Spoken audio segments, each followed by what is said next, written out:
થયું પાંડવ કૌરવનું, એમાં જે કૌરવોને માર્યા તો પાંડવોને એમ તો આપણે ભાયાના મારવાનું પાપ છે, કલંક છે, તો એના નિવારણ માટે શું કરવું? કૃષ્ણ ભગવાન કે તમે કાળી ધજા લઈને જાઓ, જ્યાં સફેદ થાય ત્યાં સમજવાનું કે તમારા કલંક પાપ ધોવાઈ જાય. ભરતા ભરતા પાંડવો આ ભૂમિ પર આવ્યા એટલે એની કાળી ધજા સફેદ થઈ ગઈ. પછી આજે કઈ પાંડવોએ સ્થાપના કરી, એના કલંક ધોવાના, એના પરથી નામ નિષ્કલંકમાં. જે કોઈ માણસ અહીંયા આવે, પૂજા અર્ચના કરે, દર્શન કરે, એના પાપ ધોવાય એવો એનો મહિમા છે. પાંચે ભાઈઓ કે સ્થાપના કરી, આ ભીમે બનાવેલી, આગળ અર્જુની, ધર્મરાજ, સહદેવ, આ ભીમે બનાવેલી. આ ભીમે બનાવેલી. ઓકે, અર્જુન, ધર્મરાજ, સહદેવ. અર્જુન, ધર્મરાજ. પછી આ બાજુ જોઈશું આપણે તો પાંચે પાંચ શિવલિંગ અલગ અલગ બનેલા છે અહીંયા, અને છેલ્લે અહીંયા સહદેવ,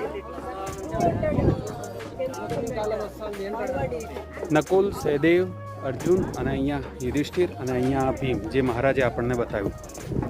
મહારાજ આપનો ખૂબ ખૂબ ધન્યવાદ. ઓમ નમઃ શિવાય.